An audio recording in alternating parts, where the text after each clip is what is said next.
Welcome to Retirement Decoded with your host, Scott Tucker, where we break down the complexities of retirement planning to give you clear, actionable advice. Whether you're just starting out or getting ready to retire, Scott's here to help you make informed decisions and secure your financial future. Tune in each week as we simplify the process and decode the path to a stress-free retirement. Now, here's your host, Scott Tucker. Welcome back to the Retirement Decoded podcast with Scott Tucker. I'm your host, Scott Tucker. My financial sidekick, as always, is Associate Advisor Andre Hootie. Say hello, Andre Hootie. Hello, Andre Hootie. Andre, we have a question today from Mike. Mike says, oh, this is a good one. I did peek at this one. I don't usually read these ahead of time. I peeked at this one the other day, though. Mike says, Scott and Andre, my 80-year-old mom retired a few months ago from the company she worked for over 25 years. Andre, his 80-year-old mom just retired. She must have really liked that job. Something. My 80-year-old mom just retired a few months ago from the company she worked at for over 25 years. The company offered a profit-sharing plan. That sounds like a 401k to me. Anyway, there's different things that we've seen profit-sharing trusts, and it usually operates as like a tax-wise like a 401k. She has $100,000 in, we'll just say 401k. It's going to be better understood by people, and I think that's what he means. She had $100,000 in her 401k. The company has notified her that her first required minimum distribution of $4,000 needs to be dispersed by December. And I think you mean by December 31st. Yeah, because she's well past RMD age. Yeah. So, Andre, what's going on here, you know as well as I do. If you're still on the job and you have an employer plan like a 401k, even if you're far past your RMD age, your required minimum distribution age, like if you're 80 like she was, once you retire, now you have to take required minimum distributions. I'm actually a little surprised, Andre, based upon life expectancy. If she has $100,000, she's only going to have to take 4%, $4,000 out. Yeah, that seems seems low. off. I mean, he might be rounding numbers. You never know. That's a lot of rounding.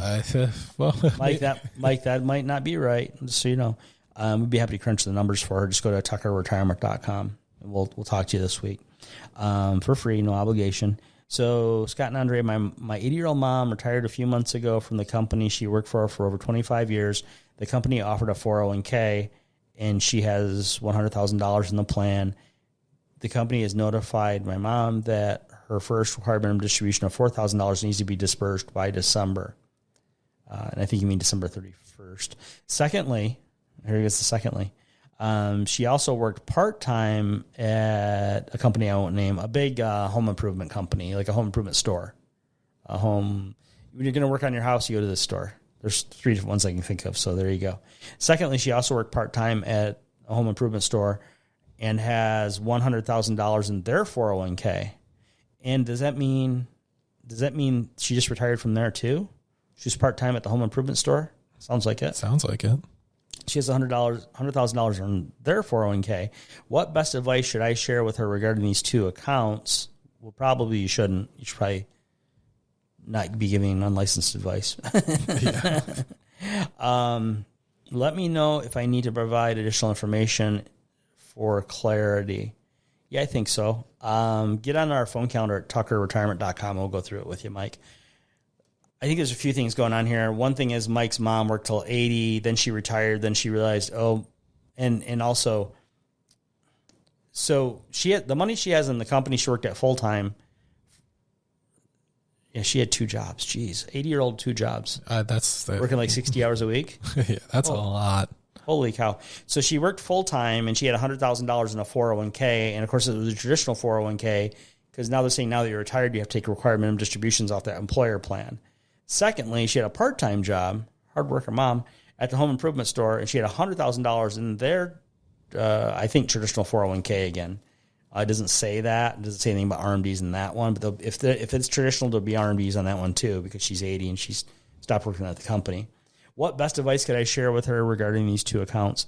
Mike, we'd be happy to talk to you and your mom together rather than tell you to tell her to do something. Otherwise, it's like a game of telephone. Yeah, it doesn't usually end well. Mike is probably 55 or so, and his mom's 80. I mean, something like that. Mm-hmm.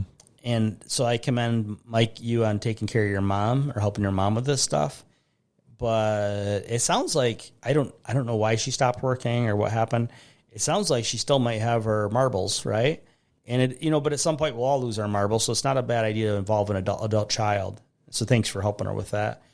But what's the best advice you should share with her? You're probably, if we were to tell you something, Mike, or to tell you too much, you're probably going to reword it and mess it up. People do that all the time, even when Andre all the time will talk to folks and we'll say, do this, this, and that. And you mean do that, this, and the other? No. Do this, this, and that.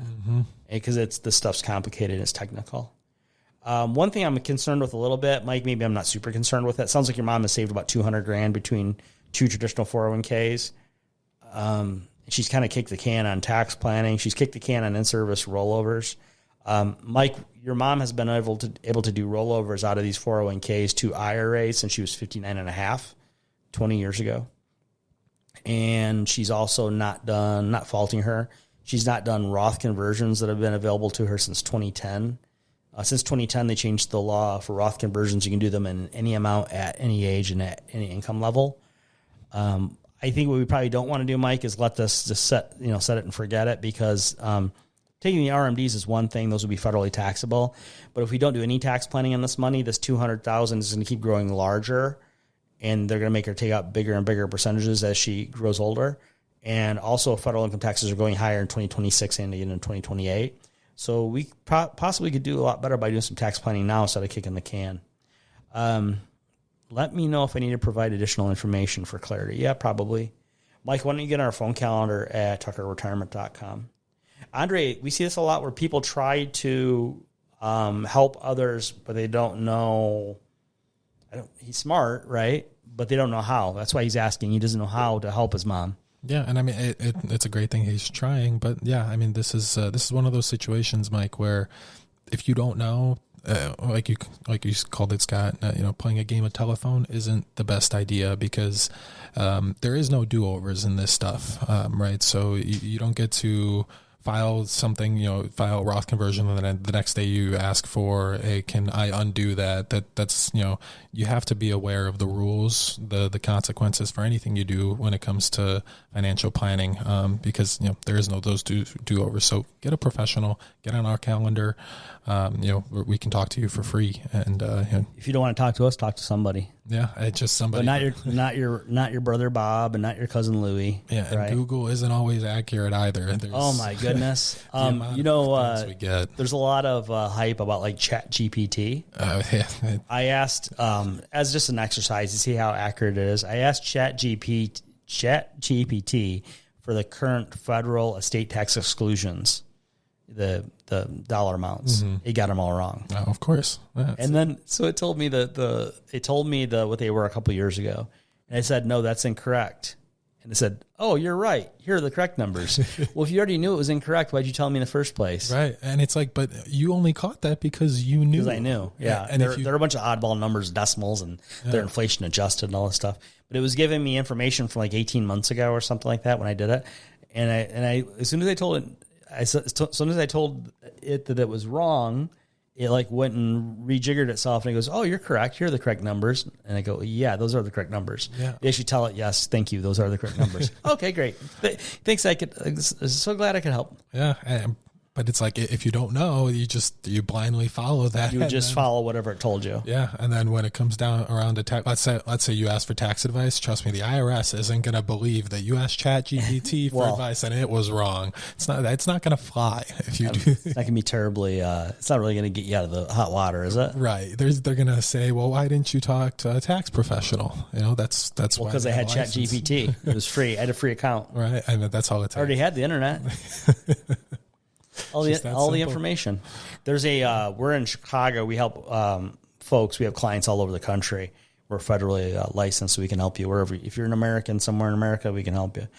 And in Chicago here, there's a local radio TV guy. Well, he's on a certain radio station, and he goes by the nickname Mr. Fix-It. And people call up to his show. And they don't know what's wrong with their house. They'll describe what the symptoms are, and they'll ask Mr. Fix-It for the solution. Mm-hmm. And he'll say, okay, I need you to look here. And they go, what do you mean? He's trying to describe it over the radio. He's like, I need you to look at here. You mean over there? No, over here. You'll see it. Okay, do you see that thing? It's over the radio. It's funny. They got their phone and he's on the radio. And then he's like, now is it doing this? Oh, I can't tell. And then, okay. Or sometimes say, yeah, it is doing that. And then he'll say, well, Mike, how handy a guy are you? And that means, Mike, can you like swing a hammer? Can you turn a wrench? Or are you like a software engineer? Yeah. You do something else. Right. He might as well say, are you in the trades? And even if you're in the trades, doesn't mean you're in the right trade. And they'll say, yeah, I'm handy, or no, I'm not. Sometimes it's a man that calls the show. Sometimes it's a woman that calls the show. But he usually 95% of the time, even if the guys in the trades, the trades guys do better than the other guys. But some of the guys in the trades, though, they might be like, my cousin's a sprinkler fitter. He does like the sprinklers for like the fire prevention stuff. But he doesn't do electrical. And he knows how to do pipes for sprinkler fitting. He doesn't necessarily know how to do pipe fitting for plumbing or for sewer, or he knows enough to be kind of dangerous. But when it comes down to electrical, his brother has a friend who's a journeyman licensed electrician. Actually, my cousin, the sprinkler fitter, has another good friend that's an electrician. And so my cousin, he has people that know how to do the thing. Because that radio show where they have the Mr. Fix-It guy, 95% of the time the people can't even understand what the Fix-It guy's saying. Right. And then he'll get to where he's losing them. He's like, how handy a guy are you? Not real handy. Okay. And then the Mr. Fix is finally like, I don't do this, but there's this company that does it. They're pretty good. Give them a call. Tell them I said to, call them, and they'll come out and look at it. And so, Mike, maybe you need us to come out and look at it. Just go to tuckerretirement.com. At tuckerretirement.com, you see our phone calendar. We'll get your questions answered. Your answers question. We don't charge anything for that either. We'll give you 15 minutes for free in the coming week over the telephone. Now, Mike, we're not the only people that would do that. So if you don't want to talk to us, talk to somebody. I commend you for looking after your mom. When I was a kid, my mom looked after me. I was an only child. Still am an only child. And my dad didn't pay child support. My parents were divorced when I was 2. My mom did everything she had to do to take care of me, and now I'll do anything I have to do to take care of my mom. So thank you for looking after her, but sometimes we get in a little over our heads in Google, and that won't sort it out. So this has been the Retirement Decoded podcast with Scott Tucker. I'm your host, Scott Tucker. Give us 5 stars, share it on Facebook and whatnot, and we'll see you on the next podcast. Scott Tucker Solutions, Inc. has a strategic partnership with tax professionals and attorneys who can provide tax and or legal advice. Neither the firm nor its agents or representatives may give tax or legal advice. Individuals should consult with a qualified professional for guidance before making any purchasing decisions. A Roth conversion is a taxable event and may have several tax-related consequences. Be sure to consult with a qualified tax advisor before making any decisions regarding your IRA. The views and opinions herein are those of Scott Tucker Solutions, Inc. and do not necessarily reflect the views and opinions of AE Wealth Management, LLC. Investment advisory services made available through AE Wealth Management, LLC. AEWM and Scott Tucker Solutions, Inc. are not affiliated companies. Insurance products are offered through the insurance business Scott Tucker Solutions, Inc. Scott Tucker Solutions, Inc. is an investment advisory practice that offers products and services through AE Wealth Management, LLC, a registered investment advisor. AEWM does not offer insurance products. The insurance products offered by Scott Tucker Solutions, Inc. are not subject to investment advisor requirements. Investing involves risk, including the potential loss of principal. Any references to protection, safety, or lifetime income generally refer to fixed insurance products, never securities or investments. Insurance guarantees are backed by the financial strength and claims-paying ability of the issuing carrier. This podcast is intended for informational purposes only. It is not intended to be used as the sole basis for financial decisions, nor should it be construed as advice designed to meet the particular needs of an individual's situation. Scott Tucker Solutions, Inc. is not permitted to offer, and no statement made during this podcast shall constitute tax or legal advice. Our firm is not affiliated with or endorsed by the U.S. government or any governmental agency. The information and opinions contained herein provided by third parties have been obtained from sources believed to be reliable, but accuracy and completeness cannot be guaranteed by Scott Tucker Solutions, Inc.